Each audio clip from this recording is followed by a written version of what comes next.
बंगाल के मुर्शिदाबाद से अपनी जान बचाने के लिए सैकड़ों हिंदू पलायन कर रहे हैं। बंगाल के हिंदुओं की जुबान पर सिर्फ एक नाम, योगी को बुलाओ, बुलडोजर चलाओ।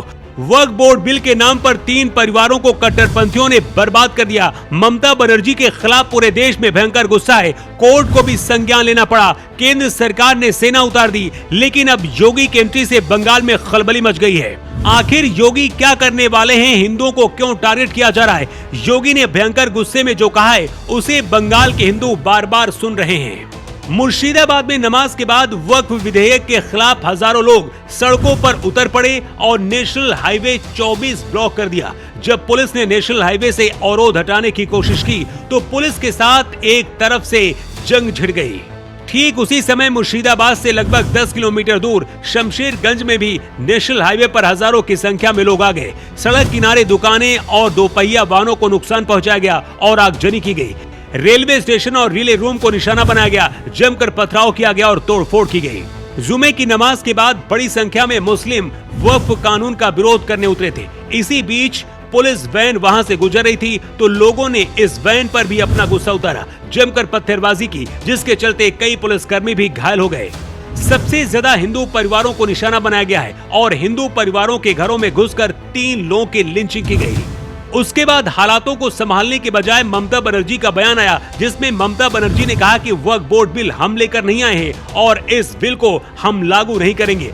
ममता बनर्जी के बयान से ऐसा लगता है कि राजनीतिक दल ही वक्फ बोर्ड के नाम पर मुसलमानों को भड़का रहे हैं, लेकिन जैसी बंगाल हिंसा पर योगी आदित्यनाथ की बंगाल में एंट्री हुई, ममता बनर्जी को लगता है अब बंगाल छोड़कर भागना पड़ेगा। बीजेपी नेता शहनवाज हुसैन ने वक्फ मुद्दे पर कहा है कि मुस्लिम समुदाय को जानबूझकर भड़काया और गुमराह किया जा रहा है। शहनवाज हुसैन ने कहा कि Jamiat Ulema-e Hind, Muslim personal law board, Congress, Samajwadi party, Trinamool Congress समेत पूरा विपक्ष एक साजिश के तहत लोगों को भड़का रहा है। बंगाल के मुर्शिदाबाद में जो हुआ उसे लेकर योगी आदित्यनाथ ने कहा है कि हिंदुओं को घर से उठाकर जो हिंसा की गई, जानबूझकर मुसलमानों को भड़काया जा रहा है। हालात ये हो गए कि मुर्शिदाबाद से अब हिंदू पलायन कर रहे हैं, लेकिन अगर यही घटना यूपी में हुई होती तो अब तक गुनहगारों के पोस्टर चौराहों पर लग गए होते। यही वजह कि बंगाल के हिंदू मांग कर रहे हैं कि योगी को लाओ और बुलडोजर चलाओ। अगले साल बंगाल में चुनाव होना है। क्या सिर्फ चुनाव जीतने के लिए ममता बनर्जी ऐसा करवा रही हैं? आखिर बंगाल पुलिस हिंदुओं पर हो रही हिंसा को क्यों नहीं रोक पा रही है? जिस तरह से बांग्लादेश में हिंदुओं के साथ अत्याचार हो रहा है, उसी तरह से बंगाल में हिंदुओं का हाल होता जा रहा है। लेकिन अब जिस तरह से हालात हैं, बहुत जल्द राष्ट्रपति शासन भी लग सकता है। कोलकाता हाईकोर्ट के दखल के बाद बंगाल में बीएसएफ की 8 कंपनी भेज दी गई है।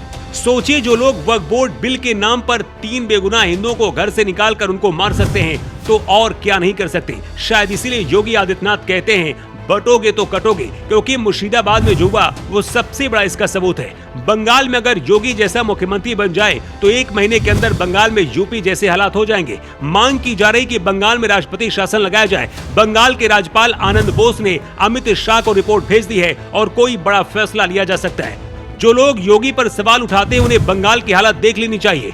यूपी देश का सबसे बड़ा राज्य है, लेकिन वक्फ बोर्ड के नाम पर यूपी में अगर यही हालात होते तो अब तक आरोपियों के पोस्टर दीवार पर और बुलडोजर उनके ठिकानों पर चल चुका होता।